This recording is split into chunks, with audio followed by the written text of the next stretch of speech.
Welcome. My name is Lauren Reed. I'm the CEO of MHEDA, here with a few of our board members to discuss the 2026 material handling business trends.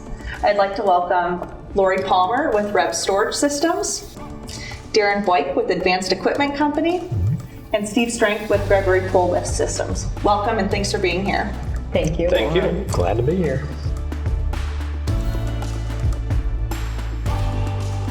Workforce dynamics are always something that's on top of mind for our members. Would love to hear from this group as to how changes in workforce dynamics are impacting your business, and how have you changed your leadership and communication style to meet today's workforce needs? What's working well? What's keeping people engaged and accountable? Lori, would you start us off? Absolutely. So one of the things, being a 63-year-old company, getting newer generations working with us right now. We have employees who have been with us for 50 years, and now we have employees who have been with us for 3 months. So there's a lot of change in generational thinking. The most important thing that I'm finding is the management team, and making sure my management team is trained, and I spend a lot of time with them so that they spend a lot of time with their team. And in turn, it's no more top down. My door is open. I have open door policy 24/7. I engage with everybody. And I want them to feel that their ideas count, that they're participating. Biggest thing for me, I had a gentleman who was a designer who was working for me for 3 months, and he came out of a meeting that we were in, and he looked at me and he said, you should ask us, the new people, more questions, because he said, we are the ones with the ideas. He said, we're the new ones. We're just coming with ideas that maybe you're not familiar with. And he was right, because I think you just automatically take your senior people and figure, oh, they know, right? Because they've been around for a long time. But you don't realize that the education, the other experience is very important to you as a company to grow also. Even just challenging the status quo. Yes. And asking questions to learn, but maybe to bring some new ideas to the table. New ideas, because it's so boring to keep doing things the same way, and the company's not growing that way, and you're not developing your team. Because the generations that have been around for a long time, it's good for them also, because they become challenged by these new ideas. Great point. Thanks, Lori. Thank you. 50 years employee? Yeah, we have 50-year employees. I have a 56-year-old employee. 56 years he's been with our company. Shout out to Tony Stewart. Not the NASCAR driver, the original Tony Stewart. Oh my God. 56 years been with us, still coming in there and still helping, and being valuable. So it's impressive. So, but I'm kind of like, we have a lot of seasoned employees there, call them seasoned. But I am trying to, so our next step is, and you start bringing in the next, leaders, a young group that's going to be coming over to keep this thing going and keep this thing rolling. And I just had a little bit more experience with bringing in a new hire right out of school, a new mechanical engineer. And it's been fun, because you see the energy level out of them, you see the how fast they can absorb information and things like that. So it's kind of fun that way, but they really need to, they want to understand why they're having to do something, or they want to be more involved from the get-go, I think, from understand, not just being say, here's a task I want you to do. They want to know, well, why is this important? Why we have to do it? Where are we trying to get to? So you kind of have to lay all that out for them to help show them. And it's beneficial for everybody when you do that. So I think it's good. So that's one way we're kind of working with them. I'm kind of learning a little bit myself with them, and again, asking them, what do you see? Does that work for you? Ask them questions. Does this work for you, or is there a better style? And now you've been through it. If I had somebody else, does this work for you or no? And get their feedback from it. So that's good. That's great. Understanding the why, talking through the thought process, educating your team, the next generation of leadership. How's that going for you, Steve? It's interesting. I think when I entered the workforce, it was the rule of thumb. Get in there a little early, work a little later, and just trust the process, and you'll get promoted based on skill, effort, and just raw grit.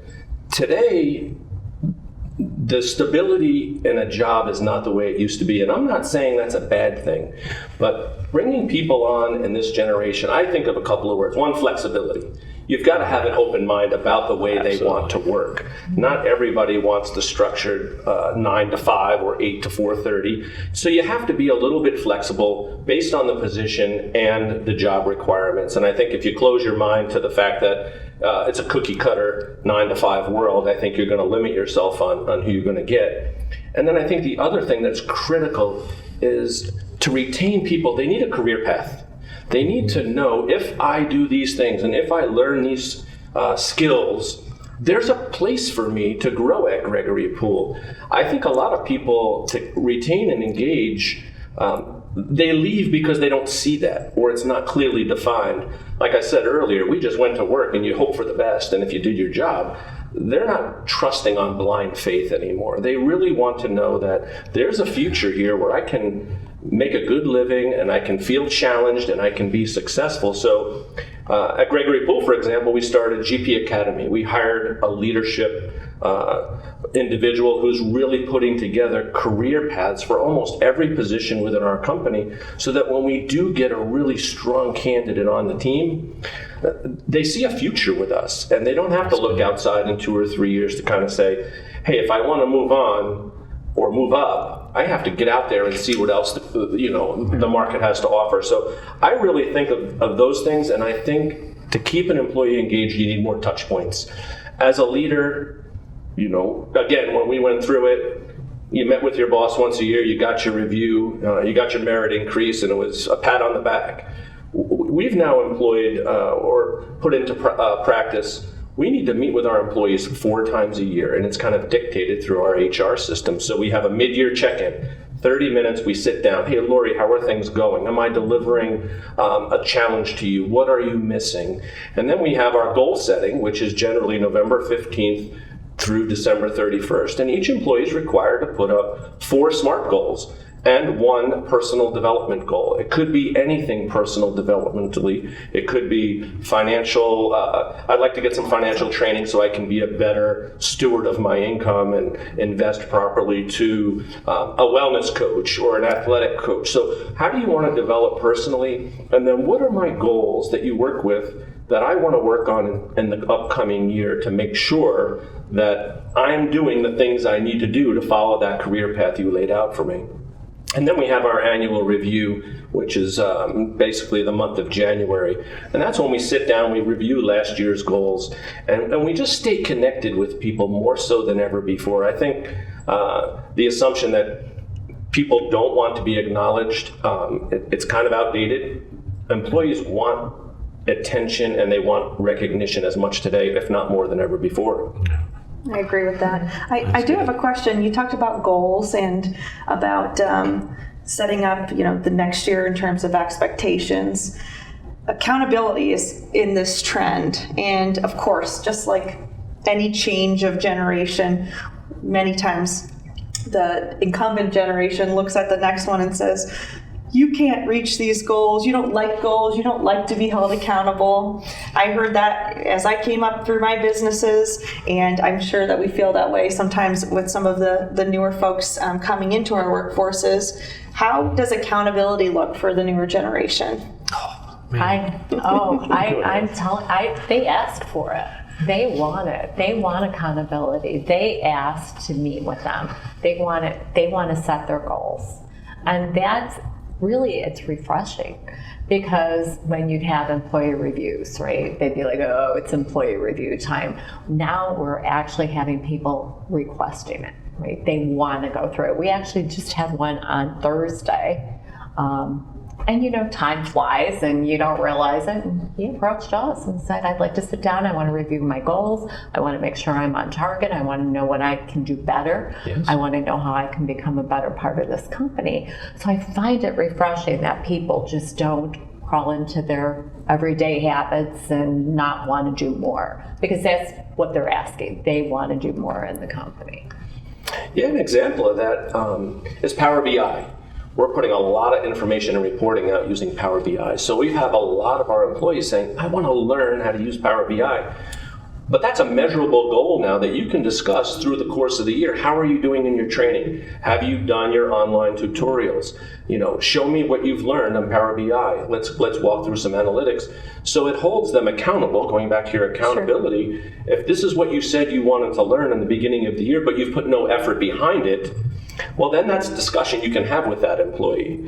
But when you set those goals, that is, I think, one of the strongest forms of accountability, because this goal is shared. It's not my goal for them. It's their goal combined with a conversation with their leader to say, this is what we agree is going to be important for your growth. And then check-ins along the way. Check-ins ensure along there's the way. progress. Yes. Excellent. Accountability, that nobody wants to get bad news if they're not being accountable. Right. How do you hear that when they're not being, when they're asking for it and then they're not reaching it, and then you got to address it with them. That's always uncomfortable. Nobody ever wants to tell them, say, you're just not making it here. You need to be at this point and everything. So it's because you spend so much time with them and effort and training and everything, you don't want them to leave. So I always feel like it's a delicate situation trying to let them know how you handle them for you're not reaching this goal. We need to get you there. We always have I think my wife taught me this being a school teacher. You give them 3 things. You tell them 1, they're doing good. The second one, what they're doing bad. And 3, why it's important that they need to change that. And we kind of use this kind of nice way, kind of to give them something, a little praise, what they're doing good. Kind of tell them this is something you need to be working on and why it's important. So it's a delicate situation. And it's nice if they're asked for accountability and they're hitting it. But if they're not, sure, then it's like, we've got to have an uncomfortable conversation here or something with them. Sure thing. Number 1 need of all employees is knowing what's expected of them. And it sounds like this group in various ways is helping their businesses to empower people to do their job and do it well. Thanks.